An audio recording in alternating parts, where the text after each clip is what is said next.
Welcome to 95 news. ప్రతిక్షణం ప్రజాక్షేమం కోసం బులెటిన్ల ముందుగా హెడ్లైన్స్ చూద్దాం. నల్లు ఇంద్రసేన రెడ్డి ఇంటి వద్ద కోలాహలం. త్రిపుర గవర్నర్ గా నియమితులైన సందర్భంగా శుభాకాంక్షలు వెల్లువ. తెలంగాణ డీజీపీ కార్యాలయంలో ఘనంగా బతుకమ్మ సంబరాలు. ఉత్సాహంగా పాల్గొన్న మహిళా పోలీసులు, ఉద్యోగులు. జనసేన నాయకుల శ్రీరామ రామాంజనేయుల సమక్షంలో భారీగా చేరికలు. అన్నమయ్య జిల్లాలో జనసేన టీడీపీ ఉమ్మడి అభ్యర్థిని గెలిపిస్తామని హామీ. సత్యసాయి జిల్లాలో అంతర్రాష్ట్ర దొంగల ముఠా అరెస్ట్. 10 లక్షల బంగారు నగలు, కేజీ వెండి స్వాధీనం. డీటెయిల్స్ చూసే మలక్పేట సలీం నగర్ లోని బీజేపీ సీనియర్ నేత నల్లు ఇంద్రసేన రెడ్డి ఇంటి వద్ద కోలాహలం మిన్నంటింది. ఆయన త్రిపుర గవర్నర్ గా నియమితులైన విషయం తెలిసిందే. దీంతో ఆయన అభిమానులు బాణసంచ కాల్చి మిఠాయిలు పంచుకున్నారు. ఇంద్రసేన రెడ్డికి కిషన్ రెడ్డి, లక్ష్మణ్ తదితరులు ట్విట్టర్లోని శుభాకాంక్షలు తెలిపారు. ఇంద్రసేన రెడ్డి మాట్లాడుతూ త్రిపుర ప్రభుత్వం నుంచి ఉదయం ఫోన్ వచ్చిందన్నారు. బీజేపీలో ఉన్న వారికి గుర్తింపు వస్తుందన్నారు. గవర్నర్ గా నియమితులవటం పట్ల ఇంద్రసేన రెడ్డి హర్షం వ్యక్తం చేశారు. తనకు వచ్చిన ఈ గుర్తింపు మలక్పేట ప్రజలకు దక్కుతుందన్నారు.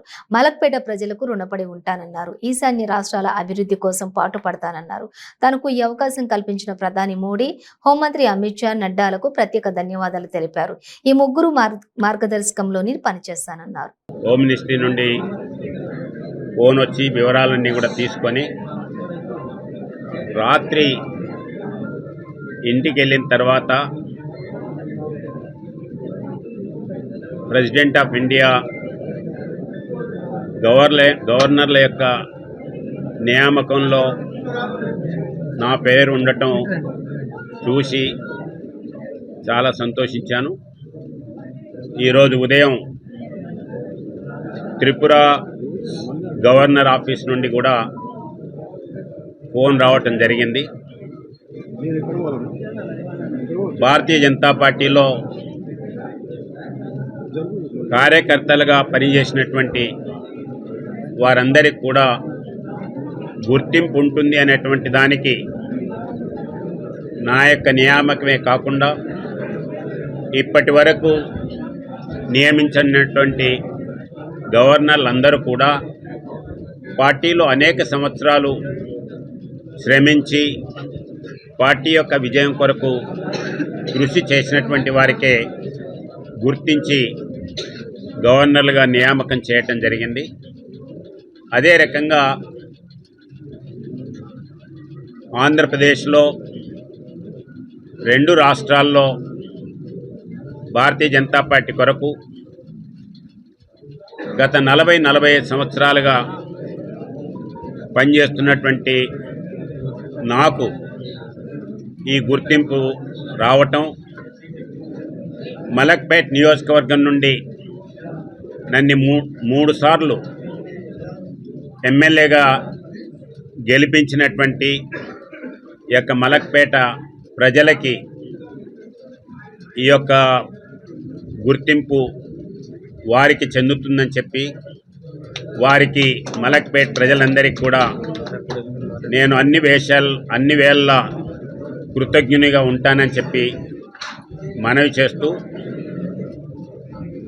ఈరోజు నరేంద్ర మోడీ గారు ఈశాన్య రాష్ట్రాలైనటువంటి త్రిపురలో గవర్నర్గా నియమించటం, నేను ఆ రాష్ట్ర ప్రభుత్వంతో కలిసి కేంద్ర ప్రభుత్వం చేపడుతున్నటువంటి ఎమ్మెల్సీ జీవన్ రెడ్డి వివాదాస్పద వ్యాఖ్యలు చేశారు. ఎమ్మెల్సీ కవిత మండిపడ్డారు. జీవన్ రెడ్డి మాట్లాడుతూ కవిత ఎలిజబెత్ క్వీన్ ను మరిపిస్తుందని అన్నారు. ఇక బీఆర్ఎస్ సర్కార్ వస్తే బతుకమ్మలో గౌరమ్మకు బదులు లిక్కర్ బాటిల్ ఉంటుందన్నారు. రాహుల్ గాంధీపై విమర్శలు చేసే అర్హత లిక్కర్ క్వీన్ ఎమ్మెల్సీ కవితకు లేదన్నారు. గతంలో 5 ఏళ్లు ఎంపీగా ఉన్న కవిత చేసిన అభివృద్ధి ఏంటని ప్రశ్నించారు. నిజామాబాద్ అభివృద్ధిని చూసి వెళ్ళిపోవాలి, వాతావరణాన్ని చెడగొట్టద్దు అని చెప్పేసి నిజామాబాద్ ఏం అభివృద్ధి అని చెప్పి చూడాలి. ఇప్పుడు నేను చెప్పిన కదా కవితమ్మ అభివృద్ధి ఏందో. ఆమె 5 సంవత్సరాలు పార్లమెంట్ సభ్యురాలుగా ప్రాతినిధ్యం వహించిందే. ఆమె చేసిన అభివృద్ధి ఏంటంటే కనీసం ప్రైవేట్ రంగంలో నిర్వహింపబడుతున్నటువంటి చక్కెర కర్మాగారాలు మూసేపించింది. ఇది ఆమె అభివృద్ధి. బోధన చక్కెర కర్మాగారం ఏదైతుందో మన మెట్పల్లి చక్కెర కర్మాగారం తెలుగుదేశం ప్రభుత్వ హయాంలో 51% వాడు ప్రైవేట్ విక్రయిస్తే 51% వాడు ప్రైవేట్ రంగాన్ని విక్రయిస్తే 49% వాటా ప్రభుత్వం రంగంలో చేస్తుంది. తెలంగాణ రాష్ట్రం ఏర్పడితే ప్రైవేట్ రంగాన్ని విక్రయించిన 51% వాటాలు స్వీకరించి 100%తో ప్రభుత్వ పరం నిర్వహిస్తామని చెప్పాను. వరికి ప్రత్యామ్నాయంగా మన ఉపాధి రైతాంగానికి తోడ్పడే పంట చక్కెర. ఇవాళ వ్యవసాయానికి అనుసంధానంగా ఉండే ఒక పరిశ్రమ చక్కెర కర్మాగారం. ఉన్న చక్కెర ఫ్యాక్టరీలు మూసేపించిన ఘనత కవితమ్మ తల్లికి ఉందని చెప్పి అంటున్నా. ఇప్పుడు ఆమె నియమాలలో మాకు దోస్తలేదు అంటున్నా. ఆమె నియమాలలో మాకు దోస్తలేదు. రాహుల్ గాంధీ గారు మా అఖిల భారత కాంగ్రెస్ నాయకులు అని చెప్పి అంటున్నా. ఎందుకంటే ఎలిజబెత్ కీన్ ఉన్నాడు, ఇప్పుడు లిక్కర్ కీన్ వచ్చింది. ఎందుకంటే ఎలిజబెత్ కీన్ ఉండే, ఇప్పుడు లిక్కర్ కీన్ వచ్చింది. ఇది ఆమె ఆడబిడ్డలకు ఆమె ఉద్బోధ, ఆమె ఆడబిడ్డలకు ఉద్బోధ అని చెప్పి అంటున్నా. తప్పిపోయి మళ్ళీ నచ్చారంటే టీఆర్ఎస్ బతుకమ్మ మీద లిక్కర్ బాటిల్ పెడతారు. అక్కడ మనకి ఏదైతుందో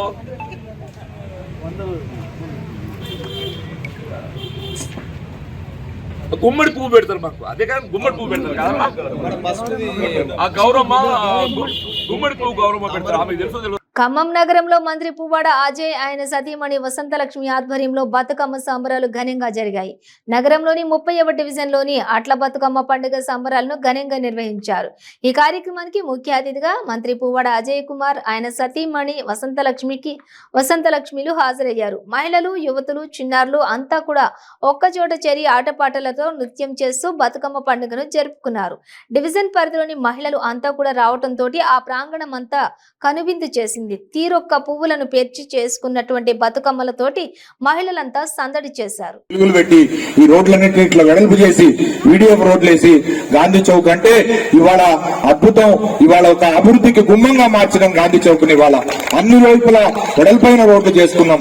గతంలో 70 సంవత్సరాలు ఎవరు చేయని పని అజయ్ అన్న మంత్రి అయిన తర్వాత పోయినసారి 2018 ఎన్నికల్లో 5 సంవత్సరాల క్రితం ఇదే గాంధీ చౌక్ లో ఇక్కడ ఎన్నికలకు వచ్చిన కేటీఆర్ గారు అన్నారు, అజయ్ ని సార్ రెండోసారి గెలిపించండి, ఈ గాంధీ గారికి విముక్తి కలిగించి ఆ సంఘటన బంధాల నుంచి తెంపి ఆ చుట్టుపక్కల ఉన్న ట్రాన్స్ఫార్మర్లు తీసేసి ఆ గొడ్లు గోదాలు లేకుండా గంజాయి తాగేవాళ్ళు లేకుండా చిల్లర వ్యవహారం లేకుండా మంచి వాతావరణంలో బ్రహ్మాండంగా గాంధీ చౌక్ చేసి పెడతాడని చెప్పి కేటీఆర్ గారు చెప్పారు.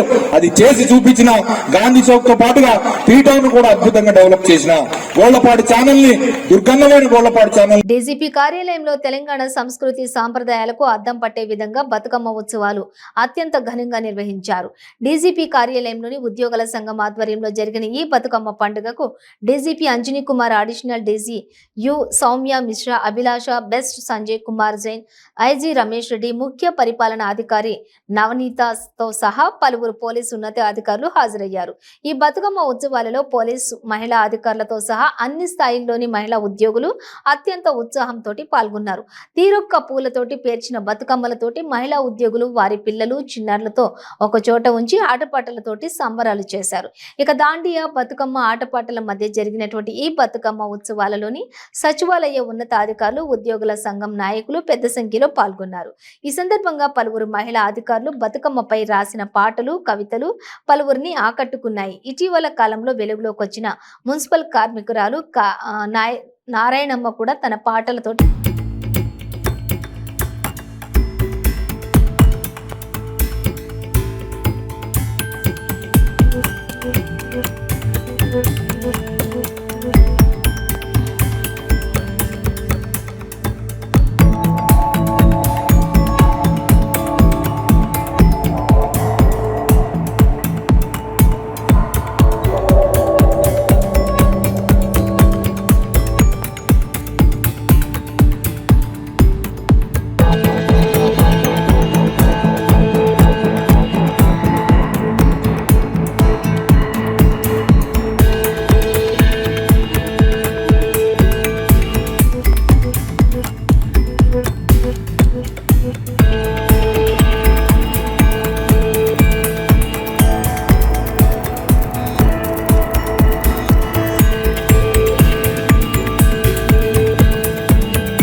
కళ్యాణ్ కు బహుమతిగా ఇస్తామని జనసేన పార్టీ నాయకులు రామాంజనేయులు తెలిపారు. మదనపల్లె పట్టణంలోని జనసేన పార్టీ కార్యాలయంలో పెద్ద ఎత్తున యువత జనసేన పార్టీలో చేరారు. ఈ కార్యక్రమంలో జనసేన పార్టీ నాయకులు దారం అనిత, హరిప్రసాద్, హరిహరన్ తదితరులు పాల్గొన్నారు. ఈ సందర్భంగా రామాంజనేయులు మాట్లాడుతూ అవినీతి రహిత సమాజం కోసం పోరాడుతున్న జనసేన పార్టీ అధ్యక్షుడు పవన్ కళ్యాణ్ ఆదర్శనాలు నచ్చి పెద్ద ఎత్తున యువత జనసేన పార్టీ వైపు ఆకర్షితులు అవుతున్నారని పేర్కొన్నారు. అందులో భాగంగానే నేడు పెద్ద సంఖ్యలో యువత జనసేన పార్టీలోకి చేరడం జరిగిందని అన్నారు. వీరందరూ కూడా జనసేన పార్టీ గాజు గ్లాసు గుర్తును విస్తృతంగా ప్రజల్లోకి తీసుకువెళ్లాలని సూచించారు. జై జనసేన. ఈరోజు మదనపల్లి నియోజకవర్గం మదనపల్లి జనసేన పార్టీ ఆఫీస్ నందు మా జనసేన కార్యకర్తలకు మేము ఈరోజు పిల్లలందరినీ జాయినింగ్ చేసుకుంటున్నాం పార్టీలో. వాళ్ళు వాలంటరీగా వచ్చి జనసేన సిద్ధాంతాలు బాగా నచ్చి పవన్ కళ్యాణ్ యొక్క నిజాయితీ, ఆయన పరిపాలన దక్షత నచ్చినందువలన మేము పార్టీలో చేరి పల్లెకు క్షేత్రస్థాయి నుంచి జనసేనను బలోపేతం చేయడానికి మేమందరం సహకరిస్తాము అని చెప్పి పిల్లలందరూ వచ్చినందువల్ల ఇంచుమించుగా ప్రతిరోజు ప్రతి వారము మేము ప్రతి పల్లెలో కార్యకర్తలను జనసేన అభిమానులను చేర్చుకుంటూ క్షేత్రస్థాయి నుంచి జనసేనను బలోపేతం చేసుకుని పోతున్నాము. మరియు ప్రతిరోజు ప్రతి ఇంటింటికి జనసేన అనే కార్యక్రమాన్ని ఇప్పుడు 7 రోజులుగా నిర్వర్తిస్తున్నాము. ఇక ఈ నియోజకవర్గం మొత్తం నిర్వర్తించి ప్రతి ఇంటిలో కూడా జనసేన జెండా ఎగిరేట్టుగా మేము ప్రయత్నం చేస్తాము. మరియు కొన్ని పల్లెల్లో అయితే ప్రతి ఇంటిపైన జనసేన జెండా కట్టి మిగతా ఏ పార్టీలు కూడా మా ఊరికి రాకుండా ఓన్లీ జనసేన ఒక్కటే మేము ఇక్కడ నుంచి అందరికీ సపోర్ట్ చేస్తామని చెప్పడం కూడా జరుగుతూ ఉంది. అందువల్ల మేము మా మదనపల్లి నియోజకవర్గంలో జనసేన పార్టీని బాగా బలోపేతం చేసుకొని ఈ నియోజకవర్గం నుంచి జనసేన తెలుగుదేశం యొక్క ఉమ్మడి అభ్యర్థిని గెలిపించి 2024లో అసెంబ్లీకి పంపిస్తామని నమ్మకంగా ధైర్యంగా కూడా చెప్తున్నాము. జై జనసేన. సత్యసాయి జిల్లాలోని పలు దొంగతనాలకు పాల్పడుతున్న అంతర్రాష్ట్ర దొంగల ముఠా సభ్యులను పోలీసులు అరెస్ట్ చేశారు. ఎస్పీ మాధవరెడ్డి మాట్లాడుతూ 3 ముఠా సభ్యులను అదుపులోకి తీసుకుని వారి నుంచి 10 లక్షలు విలువ చేసే 20 తులాల బంగారు నగలు, 7.5 లక్షలు విలువ చేసే కేజీ వెండి, 6 ద్విచక్ర వాహనాలు, 7,500 నగదును స్వాధీనం చేసుకున్నామన్నారు. దొంగల్ని పట్టుకొని రిమాండ్కి పంపించడం జరుగుతుంది. ముఖ్యంగా ఈ ముద్దాయి దాదాపు వయసు 26 సంవత్సరాలు, కావడి మహేంద్ర వయసు 20 సంవత్సరాలు, సన్ ఆఫ్ కావడి దుర్గాప్రసాద్. తన తండ్రి కూడా గతంలో ఎన్నో దొంగతనాలకు పాల్పడి పేరు మోసిన దొంగ, పలు కేసులు ఉన్నాయి. అదేవిధంగా తలారి నవీన్ కుమార్ 33 సంవత్సరాలు, పరిగి మండలం, సత్యసాయి జిల్లా. మిగతా పై ఇద్దరు కూడా హిందూపూర్ ప్రాంతానికి చెందిన వాళ్ళు. వీళ్ళు ముగ్గురు ఈ కర్ణాటక, ఆంధ్ర ప్రాంతాల్లో ఎన్నో దొంగతనాలు చేస్తూ జైలుకు పోయి మళ్ళీ దొంగతనాలు చేయడం ఈ విధంగా జరుగుతున్నది. అయితే వీరు రీసెంట్గా వారిని మా ఓడి చెరువులోనే 2 దొంగతనాలు చేశారు. క్యాష్ కొంత రికవరీ చేయడం జరిగింది. ఈ 2 దొంగతనాల్లో కూడా హిందూపూర్ 1 టౌన్ 2 టౌన్లో కూడా దొంగతనాల్లో వెండి రికవరీ చేయడం జరిగింది. గోల్డ్ 6 గ్రామ్స్ ఇయర్ రింగ్స్ ఒక ఇంట్లో పోయినాయి, అవి కూడా రికవరీ చేయడం జరిగింది. 50,000 నగదు రికవరీ చేయడం జరిగింది. హిందూపూర్ 2 టౌన్లో అయిన కేసులో, దొంగతనమైన కేసులో 765 గ్రాములు సిల్వర్ ఆర్నమెంట్స్ వర్త్ 70,000 రికవరీ చేయడం జరిగింది. అదేవిధంగా ఈ జిల్లా సత్యసాయి జిల్లాకు సంబంధించిన 3 పోలీస్ స్టేషన్లో నమోదు కాబడిన బైక్ థెఫ్ట్స్, ఈ 3 బైకులు రికవరీ చేయడమే కాకుండా అడిషనల్గా 3 బైక్స్ కూడా వాళ్ళ దగ్గర రికవరీ చేయడం జరిగింది. అవి ఐడెంటిఫై చేసి వాటిని ప్రాపర్టీ ఎవరిదైతే ఉన్నదో వాళ్ళకు ఇవ్వడం జరిగింది. టోటల్ 76% మాకు ఏవైతే వేరియస్ దొంగతనాల్లో ప్రాపర్టీ లాస్ అయిందో అవంతా కూడా రికవరీ చేసి ఈ ముగ్గురు ముద్దాయిల్ని ఇవాళ అనంతపురం జిల్లా రాయదుర్గం పట్టణంలోని 15వ వార్డులో చంద్రబాబు అక్రమ అరెస్టుకు నిరసిస్తూ బాబుతో నేను అనే కార్యక్రమం నిర్వహించారు. మాజీ మంత్రి కాల్వ శ్రీనివాసులు ఈ కార్యక్రమంలోని పాల్గొన్నారు. ఈ సందర్భంగా ఆయన మాట్లాడుతూ చంద్రబాబు నాయుడు అక్రమ అరెస్టును ప్రజలు ఎవరూ కూడా జీర్ణించుకోలేకపోతున్నారన్నారు. ఏ ఆధారాలు లేకుండానే చంద్రబాబును 40 రోజుల పాటు జైలు పాలు చేసిన దుర్మార్గ ప్రభుత్వం వైసీపీ అని పేర్కొన్నారు. మరోవైపు రాయదుర్గం నియోజకవర్గం రైతులు వినూత్నంగా నిరసన తెలిపారు. తెలుగుదేశం హయాంలో రైతు రథం పథకం కింద లబ్ధి పొందిన రైతులు ఆ నియోజకవర్గంలోని గుమ్మగట్ట మండలం గోనబావి గ్రామం వద్ద ట్రాక్టర్లతోటి చంద్రబాబుకు సంఘీభావం ప్రకటించారు. వ్యవసాయ పనులను మానుకుని వివిధ గ్రామాలకు చెందిన రైతులు కూడా గోవబావి వద్దకు చేరుకున్నారు.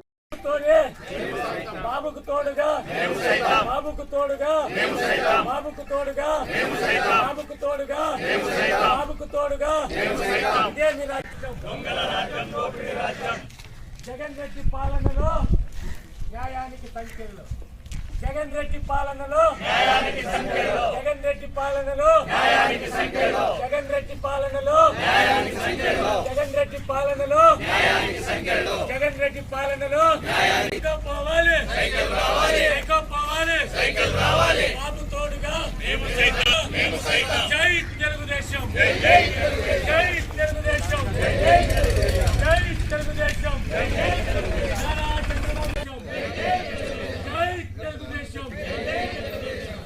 తెలుగుదేశం ఇదే విరాజ్యం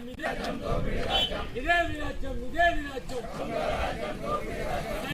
పోవాలి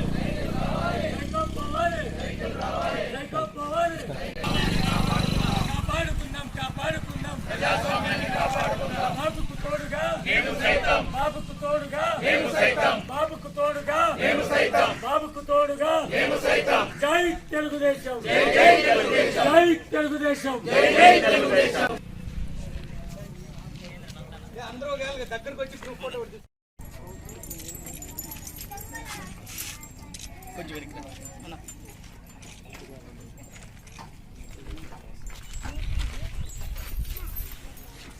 ఇప్పుడు ఏంటి స్లోగన్స్? చంద్రబాబు నాయుడు గారిని వెంటనే చంద్రబాబు నాయుడు గారిని వెంటనే చంద్రబాబు నాయుడు గారిని వెంటనే బాబు కోసం జై చంద్రబాబు చంద్రబాబు నాయుడు గారు కాలవన్న నాయకత్వం బాబు కోసం జై తెలుగుదేశం జై తెలుగుదేశం సైకో పోవాలి కాలువ శ్రీనివాసులు గారి నాయకత్వం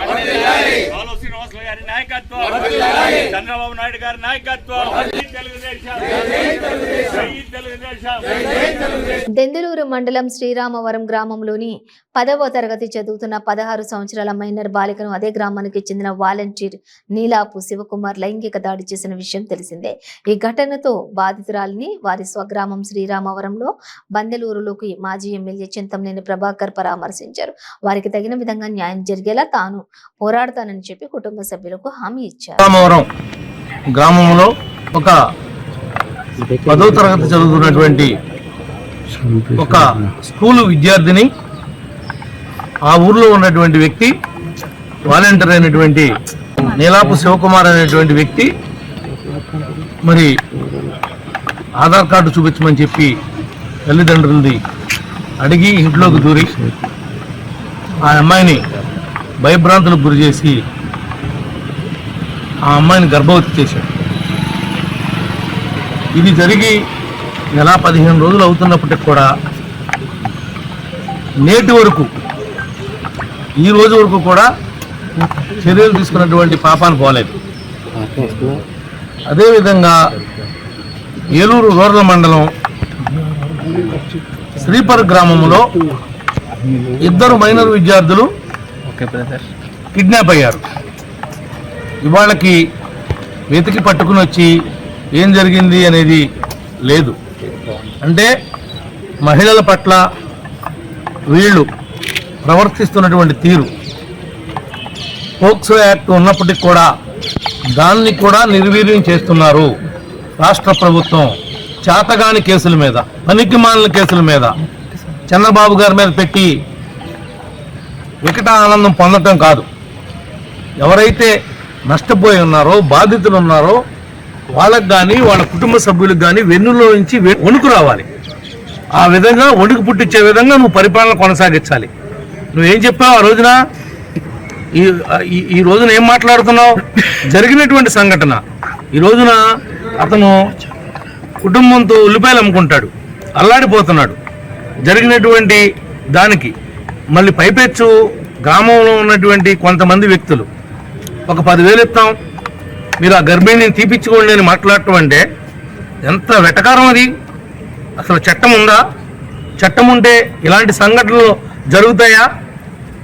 వాసిరెడ్డి పద్మ ఇప్పుడు మాట్లాడదే, ఇటువంటి విషయాల్లో స్పందించదే. ఇవి ఆమె మహిళ కాదు. ఇప్పుడు ఇటువంటి విషయాల్లో ఈ రోజున ఈ విషయాల్ని మీ దృష్టికి తీసుకుని వస్తున్నాం. ఎస్పీ గారిని కలవడానికి వచ్చాం, అడిషనల్ ఎస్పీ గారితో మాట్లాడాం. ఆమె లేరు, ఎక్కడికి వెళ్ళారట. తక్షణమే వాళ్ళని అరెస్ట్ చేయాలి, వాళ్ళకి శిక్షలు పడాలి. ఇలాంటి వాళ్ళని ఎవరిని కూడా వదిలిపెట్టేటువంటి ప్రసక్తి ఉండకూడదు. ఇది కేవలం చేతగాని ప్రభుత్వం వల్ల. పశ్చిమ గోదావరి జిల్లా పాలకొల్లు దేవి నవరాత్రుల సందర్భంగా శ్రీ క్షీర రామలింగేశ్వర స్వామి ఆలయంలో ఏర్పాటు చేసిన అమ్మవారు 3వ రోజు అన్నపూర్ణ దేవిగా భక్తులకు దర్శనమిచ్చారు. పూజాది కార్యక్రమాలను TTD board member Meka Sesha Babu దంపతులు ప్రారంభించారు. ఈ కార్యక్రమంలో trust board chairman, trust board సభ్యులు, ఆలయ సిబ్బంది, కోరాడ శ్రీను, ఈవో ఏళ్ల సూర్యనారాయణ తదితరులు పాల్గొన్నారు.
మేడం ఎక్కడండి మేడం?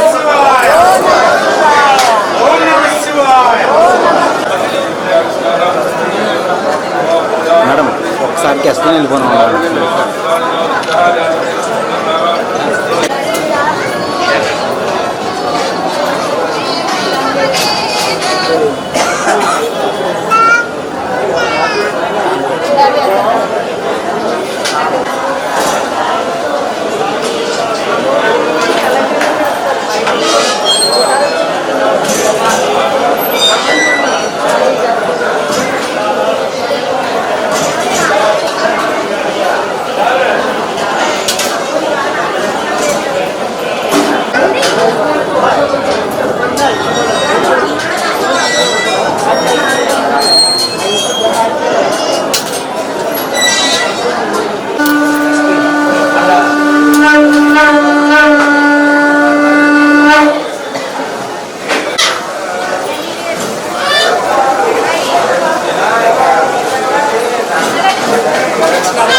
క్షీర రామలింగేశ్వర స్వామి ఆలయంలో దేవీ సవనారతులకు సంబంధించి